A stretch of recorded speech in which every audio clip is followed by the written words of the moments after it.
Good day, everyone. So, for today's video, I am going to discuss our chapter 4, Penalty in the Modern Period of Correction. We have here the trends of punishment, or the what you call the latest or the modern forms of punishment. So we have there the developments of exemptions. So these are the principles derived from the positivist theory of Cesar Lombroso that not all violators of moral law is a criminal, since there are some sort of exemptions like the mentally deranged and the children. So if you still remember the positivist theory, which is one of the school of penology formulated by Cesar Lombroso, he said that a person who commits crime is not really a criminal. Okay? Wherein a person that is a mentally deranged or children can be considered as exempted from criminal liability. Okay? Because they cannot distinguish what is right from wrong. So that is the development of exemptions. So here are some of the trends of punishment or the latest form of punishment. So number one there we have the pardon and commutation.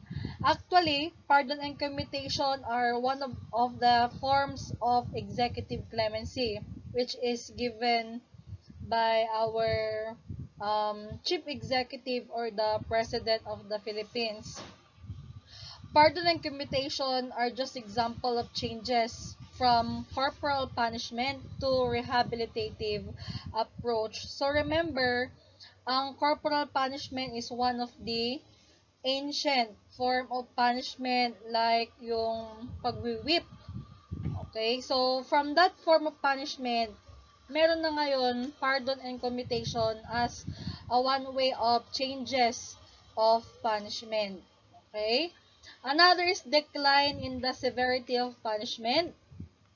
These are part of the state's move to lighten the punishment based on the theory that punishment cannot restore the damage. Okay? So, there are some sorts of punishment like commutation nga. Sabi nga natin doon, when we say commutation, it is to lighten or yes, to mitigate the punishment. Kumbaga, papababain yung binigay na punishment ng court. Okay? Because they believe that punishment cannot restore the damage. Growth of modification of punishment from barbaric to civilized treatment of criminals. So, wala na po, sa ating panahon ngayon, wala na pong mga barbaric form of punishment, kagaya na lamang po ng stone to death, babatuhin ka hanggang sa mamatay ka, yung social degradation or humiliation, wala na po yung mga yon. Yung mga burning at stake, wala na po yon. Okay? So, ngayon, naging civilized na yung treatment sa mga criminals. Another is good conduct time allowance. Actually, good conduct time allowance is a very good examples of giving rewards. Okay? Giving rewards to those criminal offender na nagpapakita ng mga magagandang behavior sa loob ng kulungan. Okay?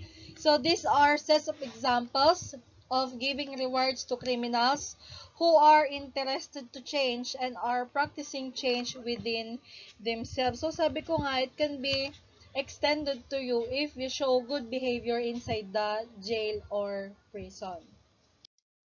Another, we have the indeterminate sentence, wherein bibigyan ka dyan ng prescribed sentence according to the gravity of crime and circumstances surrounding the crime committed. So, it must be commensurate to the crime committed. Kung kung ano yung nagawa mong krimen, dapat magkakaroon ng common measure kung ano po yung ibibigay na parusa.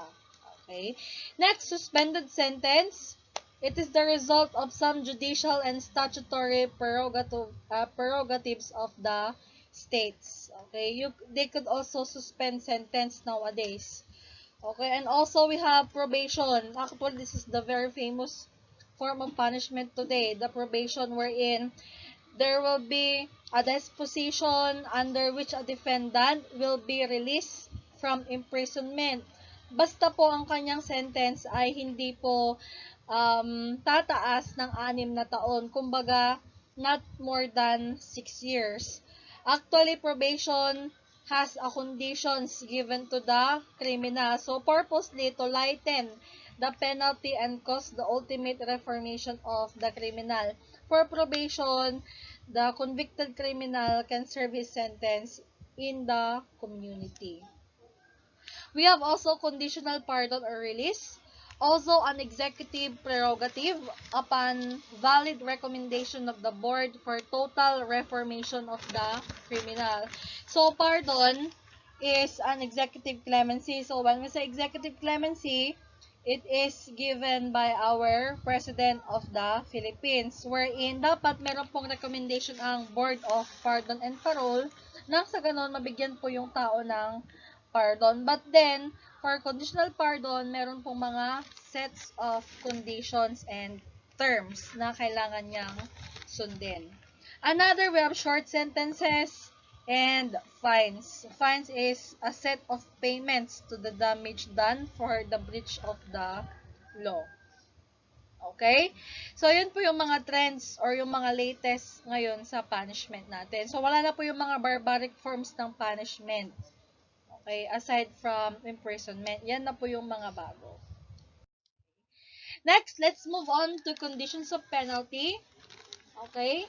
Number 1, punishment must be productive of suffering. So, when you say productive of suffering, okay, without, however, affecting the integrity of a human personality. So, dapat po hindi po naapektuhan yung buong pagkatao ng isang tao even though siya ay binibigyan ng punishment. Another conditions of penalty is that punishment must be commensurate with the offense. Different crimes must be punished with the different penalties which is under Article 25 of the Revised Penal Code. So, when we say commensurate with the offense kasi, so dapat naaayon or yung common measure doon sa bigat ng pagkakasala mo. So, hindi naman po pwede na kapag si Mr. A nag-commit ng pagpatay at si Mr. B ay nag-commit ng pagnanakaw, ay parehas sila ng punishment. No, dapat nagko-commence or naaayon doon sa bigat ng kaso mo or ng pagkakasala mo yung ibibigay din na parusa. Okay? So, it must be commensurate with the offense or to the crime committed. Okay? Number 3, of course, it must be personal. Okay? The guilty one must be the one to be punished, no proxy. So, ibig sabihin, kung sino po yung mismong nag-commit ng crime, siya lang po yung paparusahan. So, hindi naman po pwedeng sabihin ng tatay mo, for example, na sasabihin niya sa court na ako na lang po yung paparusahan, gusto ko pong akuhin yung nagawang krimen ng aking anak. So, hindi po pwede yon. So, kung sino po yung mismong nag-commit ng crime, okay, siya ang mismong paparusahan. So, the guilty one must be the one to punish, no proxy. Okay? Number 4, must be legal. Siyempre, ang pagbibigay po ng parusa ay dapat legal. The consequence must be in accordance with the law. Okay? Number 5, must be equal. So, ibig sabihin, equal to all persons. So, ikaw man ay mayaman or mahirap, still, pagbibigyan ka ng parusa, pantay lamang po yan. Okay? Number 6, must be certain. So, no one must escape its effects. So, lahat po ng nag-commit ng crime, kailangan pong parusahan. Of course, it must be correctional. Changes the attitude of the offenders to become a law-abiding citizens. Kaya nga po, pagka nakulong po ang isang tao, mag-undergo siya ng mga treatment programs kasi po ang pinaka-main purpose po ng mga program na yun is to change the behavior, to change the attitude of the offenders, and also to become a law-abiding citizen. So, pagkalabas po niya ng kulungan, ang mangyayari po dyan ay dapat hindi na po niya ulitin yung kanyang mga nagawang pagkakasala. Okay? So next, let's move on to theories in justification of penalties. Okay? Paano ba ma-justified? Bakit ka binibigyan ng parusa or punishment? Okay? Number one, syempre, nagbibigay ng parusa for prevention. Okay? The state must punish the criminal to prevent or suppress the danger to the state arising from the criminal acts of the offender. So, ibig sabihin, para po ma-prevent ang commission ng crime, dapat po magbigay po ng parusa in consequences to the actions of the person. So, hindi naman po pwede na nag-commit ka ng crime, wala lang, okay? So, dapat bigyan ka ng parusa. So, that's why, to prevent commission of crime, dapat merong mga sets of punishment na ibibigay sa mga taong nagkukumit ng crime. Another, number 2 is self-defense. The state has the right to punish the criminal as a measure of self-defense, so as to protect the society from a threat wrong inflicted by the criminal. Siyempre, as a form of self-defense, kailangan na bigyan ng parusa ang mga criminal offender, and also ang pinaka main purpose dyan is also to protect the society, kasi nga 'di ba, what if gawin ulit? Okay, what if gawahan ka ulit ng crime? Okay, so that will serve as self-defense. Another is for reformation. Okay, kagaya ng isang condition of penalty must be correctional. So, the object of punishment in criminal case is to correct and reform the offender. Hindi po para parusahan, hindi po para saktan, kaya mo siya binibigyan ng punishment, but rather, para po siya ay i-correct at i-reform. Kumbaga, itatama mo siya sa kanyang mga maling ginawa at kailangan mong baguhin yung kanyang mga masasamang ugali or attitudes. Number 4, exemplarity.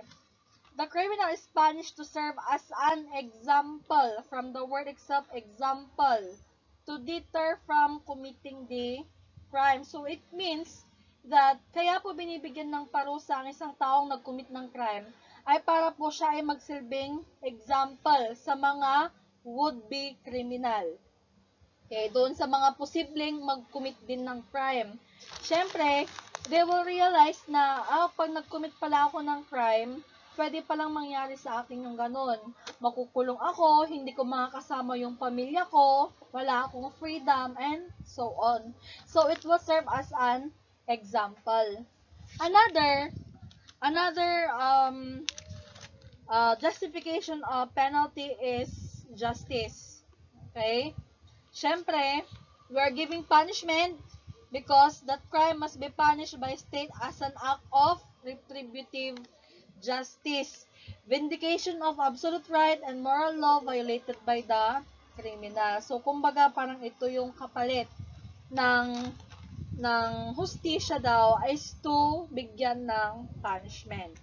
And number 6 is personal vengeance or retribution. Okay? Retribution is personal vengeance or the so-called revenge. Number 7, expiation or atonement. It is advocated during the prehistoric age. It is the execution of punishment visibly or publicly for the purpose of appeasing a social group. Expiation is a group vengeance as distinguished from retribution. Yung kanina po, yung retribution is personal vengeance. But for expiation or atonement, it's a group vengeance. So, you are going to appease a certain group of people. Okay, visibly and publicly. And number 8, we have deterrence by Cesar Beccaria. Okay? The exponent of the classical theory contended that punishment is to prevent others in committing crime. So, from the word itself, deterrence, i-deter ka or pagbabawalan kang mag-commit ng crime because you know that if you commit crime, there are certain punishment. Okay? And lastly, we have the duration of penalties. Okay. Duration of penalties, number 1 there, we have the death penalty, which is considered as a capital punishment. We have also Reclusion Perpetua, ranging from 20 years and 1 day to 40 years of imprisonment. So, mostly for Reclusion Perpetua, yan na po yung mga example po ng crimes is rape, we have also murder, okay?